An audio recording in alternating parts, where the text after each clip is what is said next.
प्यारे विद्यार्थी सत श्री अकाल। आज साडा पढ़न का विषय है सिंधु घाटी की सभ्यता पार्ट 2। प्यारे विद्यार्थियों, पहला असी पार्ट 1 कर चुके हाँ। मैं राजिंदर कुमार, लैक्चरर इतिहास, सरकारी सीनियर सेकेंडरी स्कूल बादशाहपुर काले की, जिला पटियाला। मेरे साथी गुरविंदर सिंह, लैक्चरर इतिहास, सरकारी कन्या सीनियर सेकेंडरी स्कूल जलालाबाद, जिला फाजिलका। प्यारे विद्यार्थियों, अज असी सिंध घाटी सभ्यता की नगर योजना और होर उस संबंधी जानकारी लवांगे।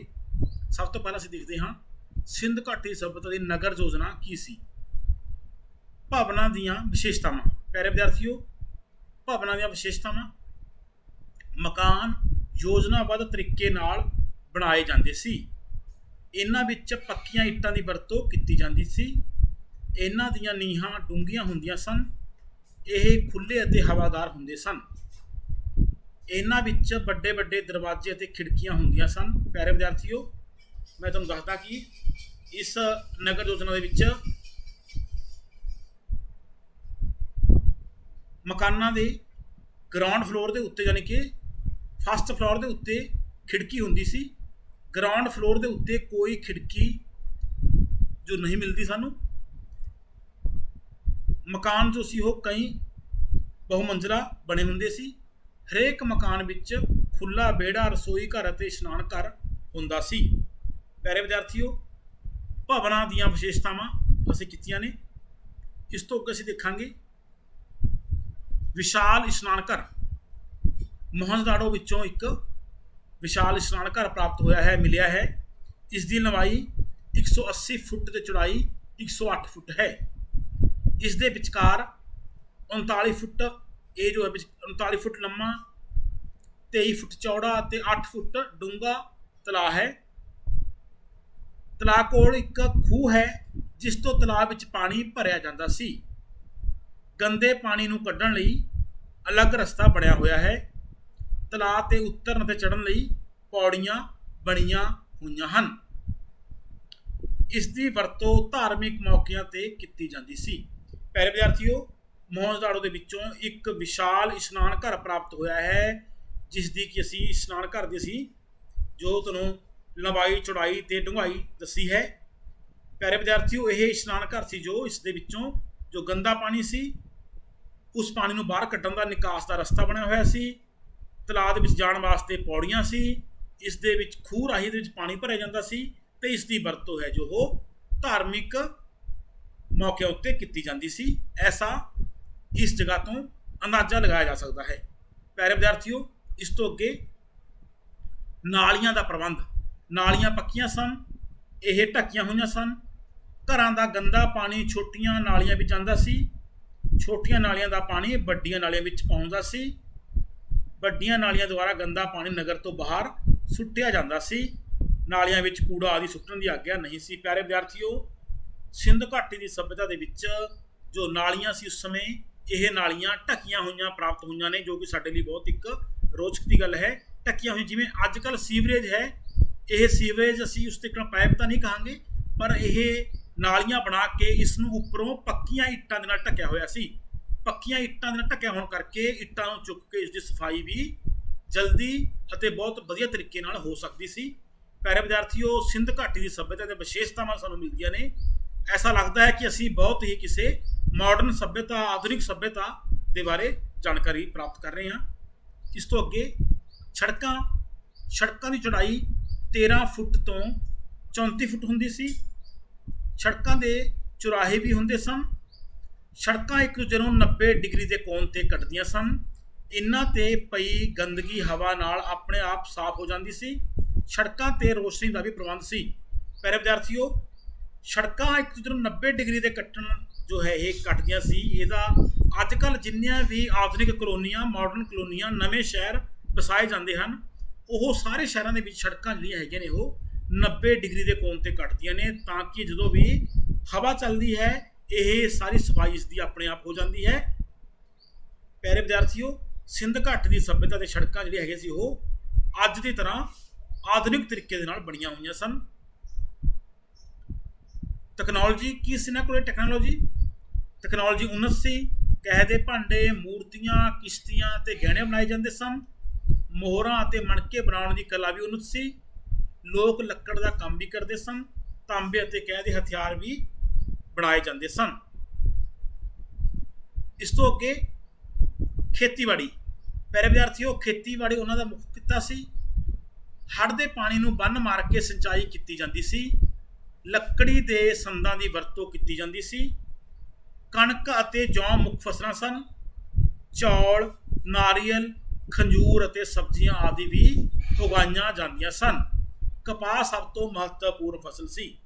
ਪਿਆਰੇ ਵਿਦਿਆਰਥੀਓ, ਸਿੰਧ ਘਾਟੀ ਦੇ ਸੱਭਿਅਤਾ ਦੇ ਲੋਕਾਂ ਦਾ ਮੁੱਖ ਕੰਮ ਸੀ, ਜੋ ਉਹ ਮੁੱਖ ਧੰਦਾ ਸੀ, ਉਹ ਖੇਤੀਬਾੜੀ ਸੀ। ਪਸ਼ੂ ਪਾਲਣ। ਲੋਕਾਂ ਦਾ ਦੂਜਾ ਮੁੱਖ ਕਿੱਤਾ ਪਸ਼ੂ ਪਾਲਣ ਸੀ। ਹਾਥੀ, ਬੱਕਰੀ, ਊਂਠ, ਸੂਰ ਅਤੇ ਕੁੱਤੇ ਆਦਿ ਪਾਲੇ ਜਾਂਦੇ ਸਨ। ਚਾਰੇ ਦੀ ਕਮੀ ਨਹੀਂ ਸੀ। ਪਸ਼ੂਆਂ ਤੋਂ ਦੁੱਧ, ਚਮੜਾ ਆਦਿ ਪ੍ਰਾਪਤ ਹੁੰਦਾ ਸੀ। ਪਸ਼ੂਆਂ ਦੀਆਂ ਹੱਡੀਆਂ ਤੋਂ ਵੀ ਕਈ ਵਸਤੂਆਂ ਬਣਦੀਆਂ ਸਨ। ਪਿਆਰੇ ਵਿਦਿਆਰਥੀਓ, ਜਿਵੇਂ ਅਸੀਂ ਪਿੱਛੇ ਵੀ ਦੇਖਿਆ ਹੈ, ਖੇਤੀਬਾੜੀ ਅਤੇ ਪਸ਼ੂ ਪਾਲਣ, ਕਿਉਂਕਿ ਖੇਤੀਬਾੜੀ ਦੇ ਨਾਲ ਹੀ ਪਸ਼ੂ ਪਾਲਣ ਹੈ ਜੋ ਹੋਏ ਮਿਲਦਾ ਜੁਲਦਾ, ਇਹ ਇੱਕ ਦੂਸਰੇ ਦੇ ਪੂਰਕ ਇਹ ਕਿੱਤੇ ਹਨ। ਪਸ਼ੂ ਪਾਲਣ ਵੀ ਕਰਦੇ ਸੀ ਔਰ ਖੇਤੀਬਾੜੀ ਵੀ ਕਰਦੇ ਸੀ। ਇਸ ਤੋਂ ਅੱਗੇ ਵਪਾਰ ਬਹੁਤ ਉન્નਤ ਸੀ। ਵਿਦੇਸ਼ੀ ਵਪਾਰ ਸੁਮੇਰ, ਮਿਸਰ ਅਤੇ ਮੈਸੋਪੋਟਾਮੀਆ ਆਦਿ ਦੇਸ਼ਾਂ ਨਾਲ ਹੁੰਦਾ ਸੀ।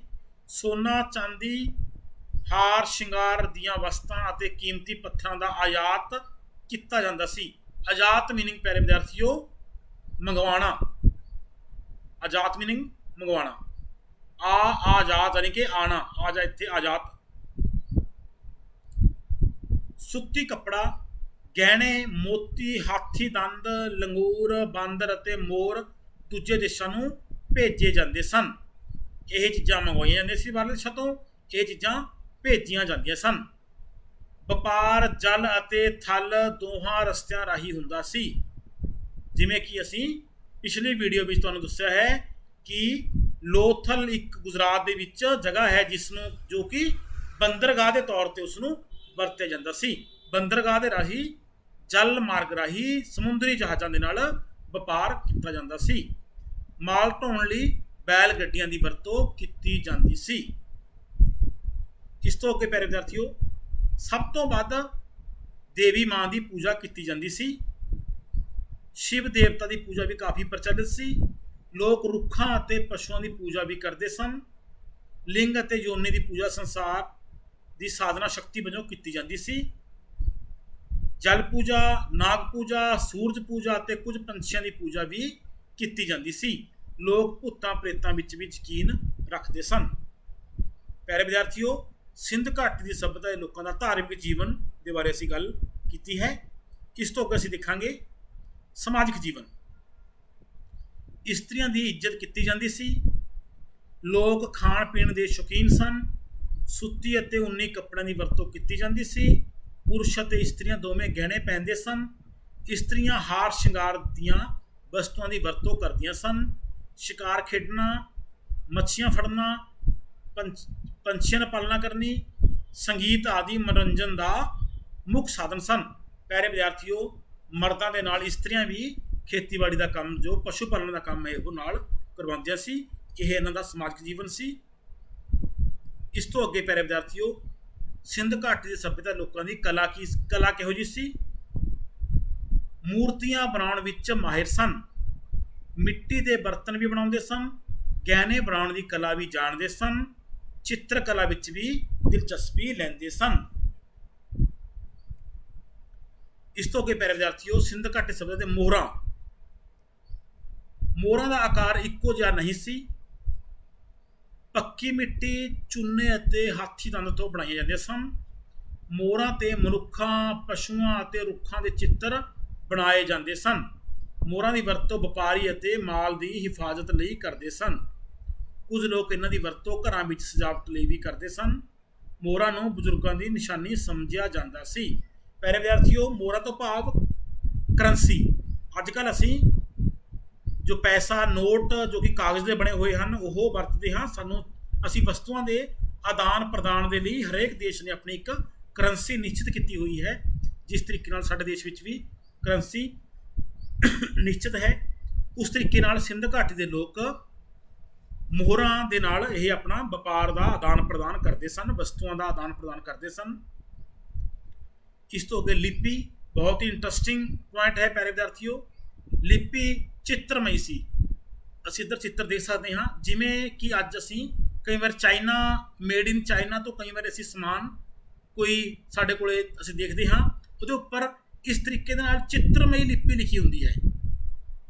ਇਹ ਚਿੱਤਰਮਈ ਲਿਪੀ ਸਿੰਧ ਘਾਟੀ ਦੇ ਸੱਭਿਅਤਾ ਦੇ ਲੋਕਾਂ ਦੀ ਜੋ ਲਿਪੀ ਸੀ ਉਹ ਵੀ ਚਿੱਤਰਮਈ ਸੀ। ਔਰ ਜਿਵੇਂ ਅਸੀਂ ਇੱਥੇ ਦੇਖੋ ਪਿਆਰੇ ਵਿਦਿਆਰਥੀਓ, ਲਗਭਗ 270 ਵਰਨ ਪ੍ਰਾਪਤ ਹੋਏ ਹਨ।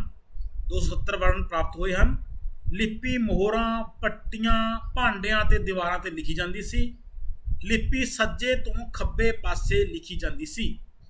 ਪਿਆਰੇ ਵਿਦਿਆਰਥੀਓ, ਅਸੀਂ ਜੋ ਪੰਜਾਬੀ, ਇੰਗਲਿਸ਼ ਜੋ ਵੀ ਅਸੀਂ ਲਿਖਦੇ ਹਾਂ, ਹਿੰਦੀ ਲਿਖਦੇ ਹਾਂ, ਅਸੀਂ ਉਹ ਖੱਬੇ ਤੋਂ ਸੱਜੇ ਪਾਸੇ ਨੂੰ ਲਿਖਦੇ ਹਾਂ, ਜਦ ਕਿ ਸਿੰਧ ਘਾਟੀ ਸੱਭਿਅਤਾ ਦੇ ਲੋਕਾਂ ਦੀ ਜੋ ਲਿਪੀ ਹੈ ਉਹ ਸੱਜੇ ਤੋਂ ਖੱਬੇ ਪਾਸੇ, ਯਾਨੀ ਕਿ ਸਾਡੇ ਤੋਂ ਉਲਟ ਉਹ ਲਿਖੀ ਜਾਂਦੀ ਸੀ। ਅਜੇ ਤੱਕ ਪੜ੍ਹੀ ਨਹੀਂ ਜਾ ਸਕੀ। ਪਿਆਰੇ ਵਿਦਿਆਰਥੀਓ, ਇੱਥੇ ਤੁਹਾਨੂੰ ਤੁਹਾਡੇ ਗਿਆਨ ਵਿੱਚ ਵਾਧਾ ਕਰਨ ਦੇ ਲਈ ਮੈਂ ਇਹ ਗੱਲ ਦੱਸਾਂ ਕਿ ਲਿਪੀ ਇਹ ਕਿਵੇਂ ਪਤਾ ਲੱਗਿਆ ਕਿ ਇਹ ਲਿਪੀ ਸੱਜੇ ਤੋਂ ਖੱਬੇ ਪਾਸੇ ਲਿਖੀ ਜਾਂਦੀ ਸੀ। ਇਹ ਪਤਾ ਲੱਗਣ ਦਾ ਇੱਕ ਐਸੀ ਲਿਖਤ ਪ੍ਰਾਪਤ ਹੋਈ ਹੈ, ਇੱਕ ਜਿਸ ਦੇ ਵਿੱਚ ਕਿ ਸਾਰਾ ਪੇਜ ਭਰਿਆ ਹੋਇਆ ਹੈ। ਅਖੀਰ ਵਿੱਚ ਜਾ ਕੇ ਛੋਟਾ ਲਿਖਦੇ ਹੋਏ, ਉਸ ਤੋਂ ਅਖੀਰ ਵਿੱਚ ਜਾ ਕੇ ਉਸ ਤੋਂ ਵੀ ਛੋਟਾ ਲਿਖਦੇ ਹੋਏ ਐਵੇਂ ਅਖੀਰ ਕੀਤਾ ਹੋਇਆ ਹੈ। ਜਿਵੇਂ ਪਿਆਰੇ ਵਿਦਿਆਰਥੀਓ, ਤੁਸੀਂ ਕਲਾਸ ਦੇ ਵਿੱਚ ਜਦੋਂ ਕੋਈ ਕੰਮ ਕਰਦੇ ਹੋ, ਟੀਚਰ ਕੁਝ ਲਿਖਵਾਉਂਦਾ ਹੈ, ਤੁਹਾਡਾ ਕਾਪੀ ਦਾ ਆਖਰੀ ਪੇਜ ਹੁੰਦਾ ਹੈ, ਤੁਸੀਂ ਉਸ ਆਖਰੀ ਪੇਜ ਦੇ ਉੱਤੇ ਅਖੀਰ ਵਾਲੀ ਲਾਈਨ ਦੇ ਉੱਤੇ ਬਿਲਕੁਲ ਛੋਟੇ ਅੱਖਰ ਲਿਖਦੇ ਆਪਣਾ ਜੋ ਲਿਖਤ ਹੈ ਉਹ ਪੂਰੀ ਕਰਦੇ ਹੋ। ਬਿਲਕੁਲ ਅਖੀਰ ਦੇ ਵਿੱਚ ਤੁਸੀਂ ਬਹੁਤ ਹੀ ਛੋਟੇ ਅੱਖਰ ਉਹ ਲਿਖਦੇ ਹੋ। ਇਸ ਤਰੀਕੇ ਦੇ ਨਾਲ ਇਹ ਉਸ ਜਗ੍ਹਾ ਉਸ ਤੋਂ ਇਹ ਨਜ਼ਰ ਲਗਾਇਆ ਗਿਆ ਹੈ ਕਿ ਇਹ ਲਿਪੀ ਹੈ ਜੋ ਸੱਜੇ ਤੋਂ ਖੱਬੇ ਪਾਸੇ ਲਿਖੀ ਜਾਂਦੀ ਸੀ। ਪਿਆਰੇ ਵਿਦਿਆਰਥੀਓ, ਇਹ ਅੱਜ ਤੱਕ ਪੜ੍ਹੀ ਨਹੀਂ ਗਈ। ਮੈਂ ਤੁਹਾਨੂੰ ਇਹ ਇੱਕ ਵੀਡੀਓ ਵਿੱਚ ਸਵਾਲ ਪੁੱਛਿਆ ਸੀ, ਪਿਛਲੀ ਵੀਡੀਓ ਵਿੱਚ, ਕਿ ਜੇਕਰ ਸਾਨੂੰ ਪਤਾ ਹੈ ਕਿ ਸਿੰਧ ਘਾਟੀ ਦੀ ਸੱਭਿਅਤਾ, ਹੜੱਪਾ ਸੱਭਿਅਤਾ, ਇਹ ਹਲੇ ਤੱਕ ਪੜ੍ਹੀ ਨਹੀਂ ਗਈ ਹੈਗੀ, ਫਿਰ ਅਸੀਂ ਇਸ ਦੇ ਸ਼ਹਿਰਾਂ ਨੂੰ ਹੜੱਪਾ, ਮੋਹਨਜੋਦਾੜੋ, ਲੋਥਲ, ਕਾਲੀਬੰਗਾ, ਸੰਘੋਲ, ਅਸੀਂ ਇਹ ਸ਼ਹਿਰਾਂ ਦੇ ਨਾਮ ਜਾਂ ਇਸ ਦੇ ਸਥਾਨਾਂ ਦੇ ਨਾਮ ਅਸੀਂ ਕਿਵੇਂ ਜਾਣਦੇ ਹਾਂ? ਸਾਨੂੰ ਕਿਵੇਂ ਪਤਾ ਚੱਲਿਆ ਕਿ ਇਹ ਸਥਾਨ ਹੜੱਪਾ ਹੈ, ਇਹ ਮੋਹਨਜੋਦਾੜੋ ਹੈ, ਇਹ ਕਾਲੀਬੰਗਾ ਹੈ, ਇਹ ਲੋਥਲ ਹੈ, ਇਹ ਧੋਲਾਵੀਰਾ ਹੈ? ਸਾਨੂੰ ਇਹ ਸਥਾਨ ਕਿਵੇਂ ਪਤਾ ਚੱਲੇ? ਪਿਆਰੇ ਵਿਦਿਆਰਥੀਓ, ਇਸ ਦਾ ਉੱਤਰ ਮੈਂ ਤੁਹਾਨੂੰ ਦੱਸਦਾ ਹਾਂ। ਇਹ ਜੋ ਸਭ ਤੋਂ ਪਹਿਲਾ ਸਥਾਨ ਜਿਵੇਂ ਹੜੱਪਾ ਮਿਲਿਆ ਸੀ, ਉਸ ਤੋਂ ਬਾਅਦ ਹੋਰ ਸਥਾਨ ਮਿਲੇ। ਇਹ ਸਥਾਨਾਂ ਦੇ ਨਾਮ ਜੋ ਹੈਗੇ ਨੇ ਉਹ ਉਸ ਪਲੇਸ ਦੇ, ਜਿੱਥੇ ਵੀ ਉਹ ਪਲੇਸ ਮਿਲਿਆ ਹੈ, ਉਸ ਦੇ ਨੇੜੇ ਜੇ ਕੋਈ ਪਿੰਡ ਹੈ ਜਾਂ ਕੋਈ ਕਸਬਾ ਹੈ ਜਾਂ ਕੋਈ ਸ਼ਹਿਰ ਹੈ, ਆਧੁਨਿਕ ਸਮੇਂ ਦੇ ਵਿੱਚ, ਅਜੋਕੇ ਯੁੱਗ ਦੇ ਵਿੱਚ ਜਿਸ ਜਗ੍ਹਾ ਉੱਤੋਂ ਸਿੰਧ ਘਾਟੀ ਸੱਭਿਅਤਾ ਦਾ ਪਲੇਸ ਮਿਲਿਆ ਹੈ, ਉਸ ਦੇ ਨੇੜੇ ਅਗਰ ਕੋਈ ਪਿੰਡ ਹੈ ਤਾਂ ਉਹ ਪਿੰਡ ਦਾ ਨਾਮ ਨਾਲ ਉਹ ਜਗ੍ਹਾ ਮਸ਼ਹੂਰ ਹੋਗੀ। ਜੇਕਰ ਉਸ ਜਗ੍ਹਾ ਦੇ ਨੇੜੇ ਕੋਈ ਕਸਬਾ ਹੈ ਤਾਂ ਉਹ ਕਸਬੇ ਨੇੜੇ ਮਸ਼ਹੂਰ ਜਗ੍ਹਾ ਹੋਗੀ। ਜੇ ਉਸ ਜਗ੍ਹਾ ਦੇ ਨੇੜੇ ਕੋਈ ਸ਼ਹਿਰ ਹੈ ਤਾਂ ਉਹ ਜਗ੍ਹਾ ਉਸ ਸ਼ਹਿਰ ਦੇ ਨਾਮ ਦੇ ਨਾਲ ਉਹ ਮਸ਼ਹੂਰ ਹੋਗੀ। ਮੈਂ ਐਗਜ਼ਾਮਪਲ ਦੇ ਲਈ ਤੁਹਾਨੂੰ ਦੱਸਾਂ ਕਿ ਅਗਰ ਕੱਲ ਨੂੰ ਕੋਈ ਐਸਾ ਕਰਕੇ, ਜਿਸ ਤਰੀਕੇ ਨਾਲ ਅੰਮ੍ਰਿਤਸਰ ਹੈ, ਅੰਮ੍ਰਿਤਸਰ ਦਰਿਆ ਦੇ ਬਿਲਕੁਲ ਕੰਢੇ ਤੇ ਹੈ, ਅਗਰ ਕੱਲ ਨੂੰ ਕੋਈ ਇਸ ਸਿੰਧ ਘਾਟੀ ਸੱਭਿਅਤਾ ਦਾ ਕੋਈ ਐਸਾ ਪਲੇਸ, ਕੋਈ ਐਸਾ ਜਗ੍ਹਾ ਮਿਲਦੀ ਹੈ ਜੋ ਕਿ ਅੰਮ੍ਰਿਤਸਰ ਦੇ ਨੇੜੇ ਹੈ, ਤਾਂ ਉਸ ਜਗ੍ਹਾ ਦਾ ਨਾਮ ਫਿਰ ਉਹ ਅੰਮ੍ਰਿਤਸਰ ਹੀ ਰੱਖਿਆ ਜਾਵੇਗਾ, ਕਿਉਂਕਿ ਉਹ ਜਗ੍ਹਾ ਉਸ ਸ਼ਹਿਰ ਦੇ ਨੇੜੇ ਪ੍ਰਾਪਤ ਹੋਈ ਹੈ। ਇਸ ਤਰੀਕੇ ਨਾਲ ਹੜੱਪਾ, ਸੰਘੋਲ, ਕਾਲੀਬੰਗਾ, ਲੋਥਲ, ਧੋਲਾਵੀਰਾ, ਜਿੰਨੀਆਂ ਵੀ ਜੋ ਵੀ ਪਲੇਸ ਸਾਨੂੰ ਪ੍ਰਾਪਤ ਹੋਏ ਨੇ, ਉਹ ਪਲੇਸਿਸ ਦੇ ਨਾਮ ਅਸੀਂ ਜੋ ਸਾਨੂੰ ਉਸ ਦੇ ਨੇੜੇ ਪਿੰਡ, ਕਸਬਾ ਜਾਂ ਸ਼ਹਿਰ ਮਿਲਿਆ ਹੈ, ਉਸ ਦੇ ਨਾਮ ਨਾਲ ਉਹ ਜਾਣਿਆ ਜਾਂਦਾ ਹੈ। ਸੋ ਹੜੱਪਾ ਜੋ ਨਾਮ ਹੈ ਉਹ ਸਿੰਧ ਘਾਟੀ ਸੱਭਿਅਤਾ ਦੇ ਲੋਕਾਂ ਦਾ ਸ਼ਹਿਰ ਦਾ ਆਪਣਾ ਨਾਮ ਨਹੀਂ ਸੀ। ਅਜੋਕੇ ਸਮੇਂ ਦੇ ਵਿੱਚ ਉੱਥੇ ਜਿੱਥੇ ਇਹ ਪਹਿਲਾ ਸਥਾਨ ਮਿਲਿਆ ਸੀ, ਉਸ ਦੇ ਨੇੜੇ ਹੜੱਪਾ ਨਾਮ ਦਾ ਕਸਬਾ ਵਸਿਆ ਹੋਇਆ ਹੈ, ਜਿਸ ਦੇ ਨਾਮ ਤੋਂ ਇਹ, ਜਿਵੇਂ ਸੰਘੋਲ ਹੈ, ਫਤਿਹਗੜ੍ਹ ਸਾਹਿਬ ਦੇ ਵਿੱਚ ਸੰਘੋਲ ਪਿੰਡ ਹੈ ਇੱਕ, ਉਸ ਪਿੰਡ ਦੇ ਨੇੜੇ ਉਹ ਜਗ੍ਹਾ ਮਿਲੀ ਤਾਂ ਉਸ ਦੇ ਨਾਲ ਉਹਨੂੰ ਸੰਘੋਲ ਦੇ ਨਾਮ ਨਾਲ ਜਾਣਿਆ ਜਾਂਦਾ ਹੈ। ਪਿਆਰੇ ਵਿਦਿਆਰਥੀਓ, ਅੱਗੇ ਅਸੀਂ ਦੇਖਾਂਗੇ ਸਿੰਧ ਘਾਟੀ ਸੱਭਿਅਤਾ ਦਾ ਪਤਨ, ਡਿਕਲਾਈਨ ਕਿਵੇਂ ਹੋਇਆ। ਪਤਨ ਦੇ ਕਾਰਨਾਂ ਬਾਰੇ ਨਿਸ਼ਚਿਤ ਤੌਰ ਤੇ ਕੁਝ ਨਹੀਂ ਕਿਹਾ ਜਾ ਸਕਦਾ, ਪਰ ਹੇਠ ਲਿਖੇ ਕਾਰਨ ਹੋ ਸਕਦੇ ਹਨ। ਕੁਦਰਤੀ ਆਫਤਾਂ ਜਿਵੇਂ ਭੂਚਾਲ ਹੈ, ਸੋਕਾ ਹੈ, ਹੜ੍ਹ ਹੈ, ਮਹਾਮਾਰੀ ਫੈਲਣ ਕਾਰਨ ਵੀ ਹੋ ਸਕਦਾ ਹੈ, ਭਿਆਨਕ ਅਗਨੀਕਾਂਡ, ਜਲਵਾਯੂ ਤਬਦੀਲੀ, ਆਰੀਆਂ ਦੇ ਹਮਲੇ। ਪਿਆਰੇ ਵਿਦਿਆਰਥੀਓ, ਇਹ ਕਾਫੀ ਸਾਰੇ ਕਾਰਨ ਇਹ ਮੰਨੇ ਜਾਂਦੇ ਹਨ ਕਿ ਸਿੰਧ ਘਾਟੀ ਸੱਭਿਅਤਾ ਦੇ ਪਤਨ ਇਹਨਾਂ ਕਾਰਨਾਂ ਕਰਕੇ ਹੋਇਆ ਹੈ। ਇਸ ਤੋਂ ਅੱਗੇ ਅਸੀਂ ਜਾਣਾਂਗੇ ਪ੍ਰਸ਼ਨਾਂ ਬਾਰੇ। ਸਿੰਧ ਘਾਟੀ ਦੀਆਂ ਸੜਕਾਂ ਦੀ ਚੌੜਾਈ ਆਮ ਤੌਰ ਤੇ ਕਿੰਨੀ ਹੁੰਦੀ ਸੀ? ਵਿਸ਼ਾਲ ਇਸ਼ਨਾਨ ਘਰ ਕਿੱਥੋਂ ਪ੍ਰਾਪਤ ਹੋਇਆ ਹੈ? ਵਿਸ਼ਾਲ ਇਸ਼ਨਾਨ ਘਰ ਦੀ ਵਰਤੋਂ ਕਦੋਂ ਕੀਤੀ ਜਾਂਦੀ ਸੀ? ਸਿੰਧ ਘਾਟੀ ਦੇ ਲੋਕਾਂ ਦੀ ਸਭ ਤੋਂ ਮਹੱਤਵਪੂਰਨ ਫਸਲ ਕਿਹੜੀ ਸੀ? ਸਿੰਧ ਘਾਟੀ ਦੀ ਲਿਪੀ ਦੇ ਕਿੰਨੇ ਵਰਨ ਪ੍ਰਾਪਤ ਹੋਏ ਹਨ? ਇਸ ਤੋਂ ਅੱਗੇ ਫਿਲ ਇਨ ਦਾ ਬਲੈਂਕਸ, ਖਾਲੀ ਥਾਵਾਂ। ਸਿੰਧ ਘਾਟੀ ਦੇ ਲੋਕ ਸਭ ਤੋਂ ਵੱਧ ਡੈਸ਼ ਦੀ ਪੂਜਾ ਕਰਦੇ ਸਨ। ਮੋਹਰਾਂ ਦੀ ਵਰਤੋਂ ਡੈਸ਼ ਆਪਣੇ ਸਮਾਨ ਦੀ ਹਿਫਾਜ਼ਤ ਲਈ ਕਰਦੇ ਸਨ। ਸਿੰਧ ਘਾਟੀ ਦੀ ਲਿਪੀ ਡੈਸ਼ ਤੋਂ ਡੈਸ਼ ਪਾਸੇ ਲਿਖੀ ਜਾਂਦੀ ਸੀ। ਡੈਸ਼ ਅਤੇ ਡੈਸ਼ ਸਿੰਧ ਘਾਟੀ ਦੀਆਂ ਮੁੱਖ ਫਸਲਾਂ ਸਨ। ਪਿਆਰੇ ਵਿਦਿਆਰਥੀਓ, ਇਹ ਕੁਐਸਚਨ ਤੁਸੀਂ ਆਪਣੇ ਮਾਪਿਆਂ ਦੇ ਨਾਲ, ਆਪਣੇ ਸਾਥੀਆਂ ਦੇ ਨਾਲ, ਸਹਿਪਾਠੀਆਂ ਦੇ ਨਾਲ, ਪੁਸਤਕਾਂ ਵਿੱਚੋਂ, ਇੰਟਰਨੈਟ ਵਿੱਚੋਂ, ਤੁਸੀਂ ਸਭ ਜਗ੍ਹਾ ਉੱਤੋਂ ਇਸ ਸਹਾਇਤਾ ਦੇ ਨਾਲ ਇਹ ਪ੍ਰਸ਼ਨ ਹੱਲ ਕਰਨੇ ਨੇ। ਅਸੀਂ ਕਿਵੇਂ ਕਹਿ ਸਕਦੇ ਹਾਂ ਕਿ ਸਿੰਧ ਘਾਟੀ ਦੇ ਕੁਝ ਮਕਾਨ ਬਹੁਮੰਜ਼ਲਾ ਵੀ ਹੁੰਦੇ ਸਨ? ਨੰਬਰ 2, ਸਿੰਧ ਘਾਟੀ ਦੇ ਲੋਕਾਂ ਦੇ ਹਥਿਆਰ ਕਿਹੋ ਜਿਹੇ ਸਨ? ਨੰਬਰ 3, ਸਿੰਧ ਘਾਟੀ ਦੇ ਲੋਕ ਮੂਰਤੀਆਂ ਦਾ ਸੰਸਕਾਰ ਕਿਵੇਂ ਕਰਦੇ ਸਨ? ਸਿੰਧ ਘਾਟੀ ਦੇ ਲੋਕ ਕਿਹੜੇ ਕਿਹੜੇ ਗਹਿਣੇ ਪਹਿਨਦੇ ਸਨ? ਪਿਆਰੇ ਵਿਦਿਆਰਥੀਓ, ਅਸੀਂ ਇਹ ਬੜਮੁੱਲੀ ਜਾਣਕਾਰੀ ਹੈ ਜੋ ਸਿੰਧ ਘਾਟੀ ਦੀ ਸੱਭਿਅਤਾ ਦੇ ਬਾਰੇ ਲਈ ਹੈ। ਤੇ ਮੈਂ ਰਜਿੰਦਰ ਕੁਮਾਰ, ਲੈਕਚਰਰ ਇਤਿਹਾਸ, ਸਰਕਾਰੀ ਸੀਨੀਅਰ ਸੈਕੰਡਰੀ ਸਕੂਲ ਬਾਦਸ਼ਾਹਪੁਰ ਕਾਲੇ ਕੀ, ਪਟਿਆਲਾ। ਥੈਂਕ ਯੂ, ਧੰਨਵਾਦ, ਸ਼ੁਕਰੀਆ।